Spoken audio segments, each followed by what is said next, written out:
bakunzi ba Semitoni TV ndabasuje kandi mbifurije amahoro y'Imana kugira ngo abane namwe. Jewe nitwa Innocent Bimenyimana, umuhungu wanyu ifura yo kuvuga ibigwi by'intore zanje ari mwebwe. Hanyuma rero kuko sanzwe mbagezaho amakuru kugira ngo mujyane naho isi igeze, bageza ibiganiro byiza cyane kugira ngo mukomeze kugenda mushira irungu yewe ndetse n'uko kumusabana.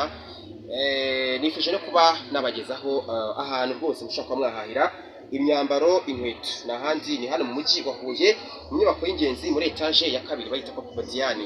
Hanyuma rero ku bantu baza gukunda ibyaho mushaka guhamagara nimero iza kumuza ko nawe kuri screen mukamuhamagara mukashibona ibyo bicuruzwa bye. Reka mbereke bimwe mu bicuruzwa acuruza. Harimo inkweto z'amoko atandukanye, ngira ngo murazibona.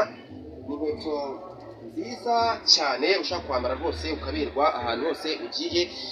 Murabona inkweto n'iz'abagabo, ariko ngira ngo ni gender balance cyangwa se uburinganire bw'ibitsina abantu bose babageraho. N'imyenda y'abamama irahari, inkweto z'abamama zirahari, ariko mbere kugira ngo tugere ku myenda y'abamama reka mbanze nereke abasore bashaka kwambara bakaberwa cyane, ndetse yewe n'abapapa bashaka kwambara bakaberwa ugiye nko mu kirori, ugiye mu bukwe n'ahandi hantu ushaka kubanyarukira usibye aho Papa Diane. Ukaza guhamagara nimero naza kukwereka aho ngaho kuri screen. Ngira ngo murabona rwose ni inkweto nziza cyane z'amoko agiye atandukanye.